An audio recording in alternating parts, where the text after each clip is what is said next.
This video was made possible thanks to InVideo AI. More details coming up soon. It was a terrible war, a conflict that became a global focus, and one that changed history to this day. More than 1 million soldiers lost their lives. More than 2 million civilians died. In total, 7% of the population disappeared from the face of the earth. And worst of all, this would be only the beginning of a nightmare that for millions of people would last forever and has still not yet ended. The territorial unit was split in 2 halves, and hundreds of thousands of families were separated forever. This VisualPolitik community was the shattering history of the Korean Peninsula, a peninsula that has been split into 2 halves for more than 70 years that you are all familiar with, the capitalist South and the communist North. In between, what has remained is a fortified border, fenced, mined, and guarded to exhaustion, an almost impenetrable demilitarized zone, which only a lucky few from the North have managed to cross, but where thousands have lost their lives trying to seek freedom. A demilitarized zone surrounded by one of the largest concentrations of military force in the world. And okay, I know what many of you are thinking. What are you telling us? What is this all about? Are you trying to depress us? What is Korea doing in a video that's supposed to be about the possible end of the war in Ukraine? Well, we do it because this is our job. We've told you about Korea because history could be about to repeat itself right now. It wouldn't be the first time something like this has been tried. In 2006, for example, a sort of Korean-style exit between Israel, Lebanon, and Hezbollah was already attempted, although it didn't work very well. But now, this departure could be the essence of Trump's plan to end the war in Ukraine. Trump team divided over Ukraine war end plan, debates demilitarized zone, NATO freeze. And remember, Zelensky himself already seems to speak with this perspective. Zelensky suggests hot phase of Ukraine war could end in return for NATO membership if offered, even if seized land isn't returned immediately. This is the first time Zelensky has raised the possibility of not recovering lost territory in a ceasefire agreement. Take note of this. Here on VisualPolitik, we already told you not long ago how Trump is obsessed with ending this war, and we also told you about the possibilities he would have to do it. However, beyond cutting off Zelensky, and perhaps also lifting some sanctions against Russia, not much is known about what plans the president-elect has. But the option of freezing the war in its current situation, creating a demilitarized zone, and establishing clear deterrence in Ukraine is an option that has been openly advocated among Donald Trump's closest circle. Now, how could this plan develop, and could it become as successful as in Korea? What do the Ukrainians think of all this? Let's get on with it.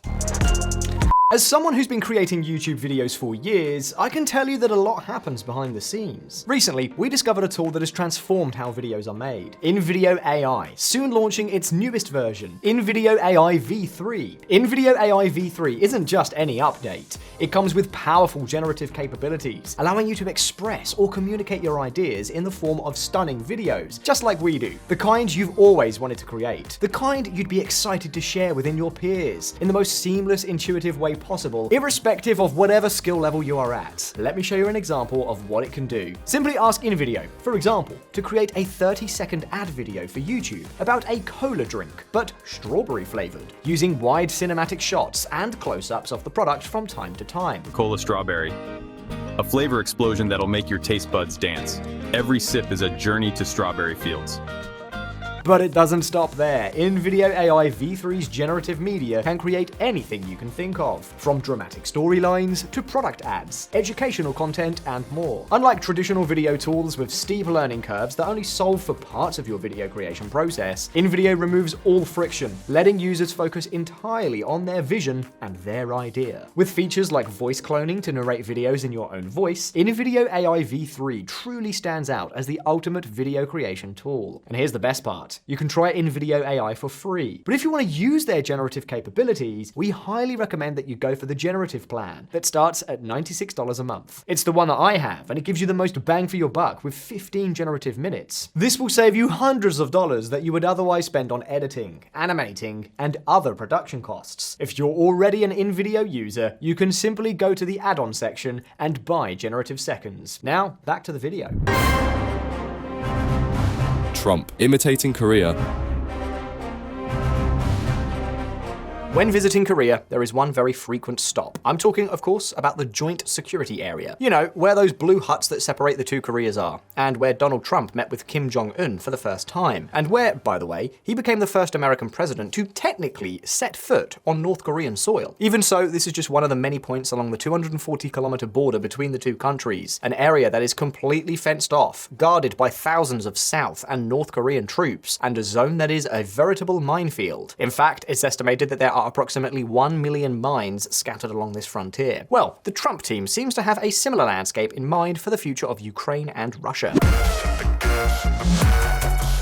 In this case, the demilitarized zone would run along the entire border between Ukraine and the territories occupied by Russia so far. Fortifications and surveillance and control systems would be established in the more than 1,200-kilometer long space that would split Ukraine in two. It's even possible that this border, and perhaps many other border areas, would become a huge minefield. And obviously, it would be heavily guarded by troops from both countries. Of course, there's one problem regarding the Korean situation. Ukraine and Russia are going to share a huge border, totaling thousands and thousands of kilometers. So in this case, it wouldn't be enough to militarize the border. Ukraine would have to be turned into an impenetrable bastion to prevent the Russians from launching another invasion in the future. Perhaps even the sending of international troops should be contemplated. Although circles close to the next occupant of the White House are very clear that this is not going to happen with them. We are not sending American men and women to uphold peace in Ukraine. Get the Poles, Germans, British, and French to do it. This point, that of sending soldiers, is an intention that, by the way, has been leaked by France and the United Kingdom. War in Ukraine. European military deployment under discussion. But naturally, this is something that is much easier said than done, especially when we're talking about armies in Europe. Although perhaps the Poles could seriously consider it, especially thanks to the huge military force they are developing. But in any case, it wouldn't be a definitive move. After all, an attack on Ukraine that was not against these units would not be seen as an attack on NATO unless Ukraine acceded to the alliance, which seems complicated at present, so more would be needed. As I say, Ukraine would need to be militarily armored with tons of weapons, equipment, and funding for its own military.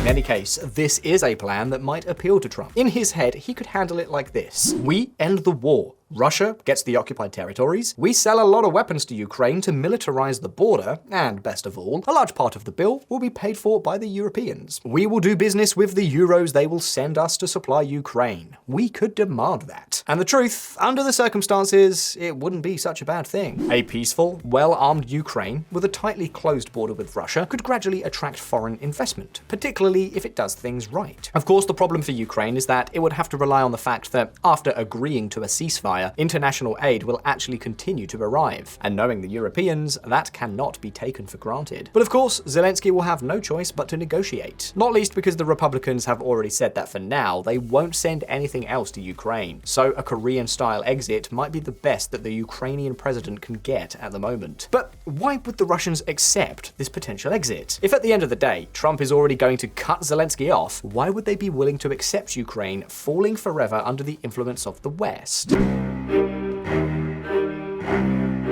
Well, in this case, the truth is that the Russians could also benefit from this move. It would not be the best for them, but it would be reasonable. Not only because of the huge casualties they are taking on the front lines, but also because of the huge public spending programs to inflate the war economy and maintain the production chain in the defensive sector are already starting to wreak havoc on the national economy and Russian households. These are data. Official inflation is already close to 10%, with commodities growing at levels of 25%. And of course, the ruble continues to go from bad to worse. If a year ago, 90 rubles bought $1, today that figure has soared to over 105 rubles. This has forced the government to take such drastic measures as these.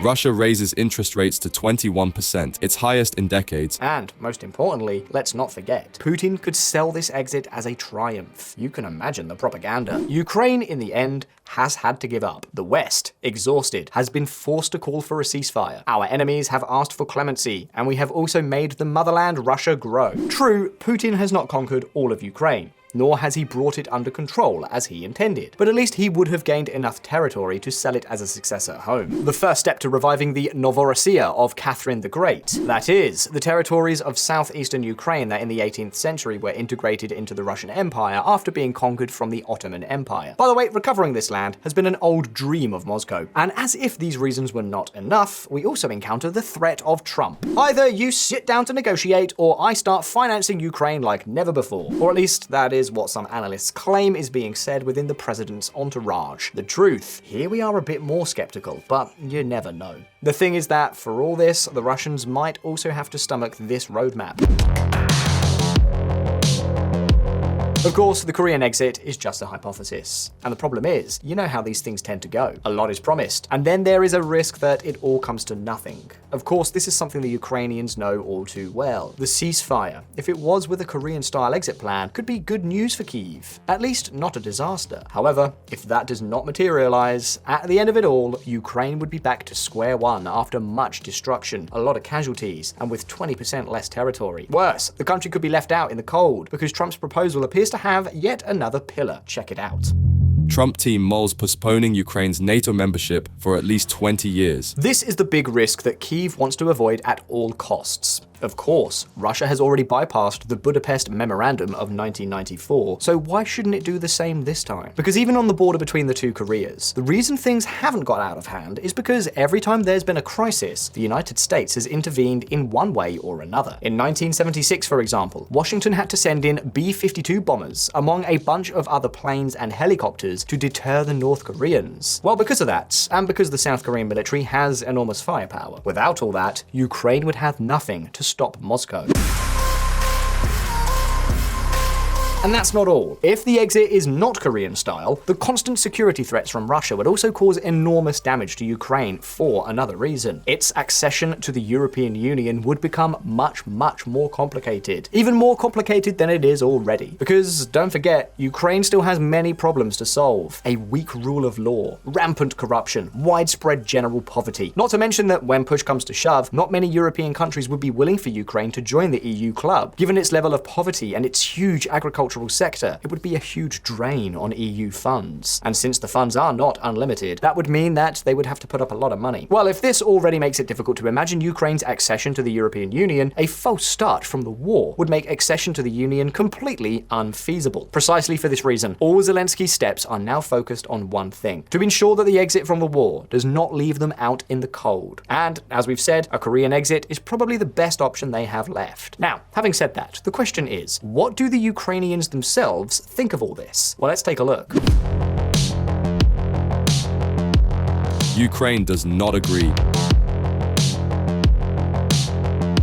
Friends, although the road to peace seems inevitable, within the Ukrainian military ranks, the general opinion is somewhat different. On the front lines, where life and death depend on the minute, the word negotiation does not sound like a truce, but like betrayal. For many soldiers and veterans, any agreement that does not guarantee a clear victory is simply unacceptable. Of course, others, especially the younger ones, are fed up with it all. But the issue is divided, and more are opposed. So much so that it is even estimated that there is a sector of around 15% of the Ukrainian military that would be willing to join an armed protest if they consider that the negotiations become a de facto defeat. And you may ask, why is there this resistance among so many military personnel? Well, the reasons are numerous. But in general, we can say that they don't agree that Ukraine's position is anywhere near as weak, with or without massive US assistance.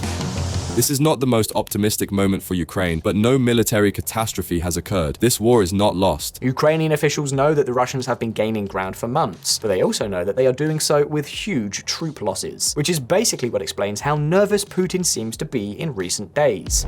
Vladimir Putin threatens to turn Kyiv targets to dust. Russian president says Ukrainian government buildings could be hit with new Oreshnik ballistic missile. I don't know, if things were going so well for him, he wouldn't have to resort to threats like this, right? Russia has a large stockpile of arms. That's true, but it's getting smaller and smaller. And they also have an alarming lack of spare parts for equipment, well-trained soldiers, and trained officers. We've already talked about all this here on VisualPolitik. Of course, the fact that Moscow had to ask Pyongyang for urgent help is not exactly a sign of strength. At least Ukrainian officials seem convinced that things among the Russian ranks are not going as well as they are made out to be. Yes, it's true that in 2024, Putin's troops have taken the initiative, but they have done so with enormous attrition. On the one hand, Ukraine's lack of capacity to advance and hold Kursk is not a good sign either. But even so, this is a particularly complicated time. Putting your weapons down and getting nothing when you've seen a lot of friends, family, and colleagues fall, it wouldn't be easy. Not to mention that if anyone is well aware of what the Russians are capable of, it is precisely the soldiers on the front line. Russia has violated dozens of international treaties over the past 30 years. An agreement with them is worthless. If we want a peace that will last a long time, we need to hurt them as much as possible. So for those on the front lines, the only lasting peace would be one that was capable of leaving Russia sufficiently weakened to no longer pose a threat, which honestly seems difficult. Be that as it may, while there is some division, most of the military does not want a negotiation on the terms Donald Trump seems to be putting forward. However, wait just a minute, because the sentiment among the civilian population is quite different. Because yes, it's official, more than half of the Ukrainian population is in favor of negotiating peace. At the beginning of the invasion, 73% of Ukrainians were convinced to fight until victory, a figure that was still above 60% in 2023, but has now fallen to 38%, according to the latest Gallup polls from October. Polls also tell us that more than 50% of Ukrainians not only support peace talks, but are willing to accept territorial losses. And the truth? It's perfectly understandable. 2024 has been a very tough year. The crisis, combat casualties, Russian attacks on power plants and water plants. After more than 1,000 days of war, many simply want to regain a sense of normalcy. The human and economic cost of the conflict has been enormous. Entire families have been displaced. Tens and tens of thousands of lives have been lost, and the Ukrainian economy remains deeply affected. And keep in mind that this is a widespread feeling across the country. For example, to my right, you have the map that showed support for fighting to total victory in 2022. And to my left, the same map in October 2024.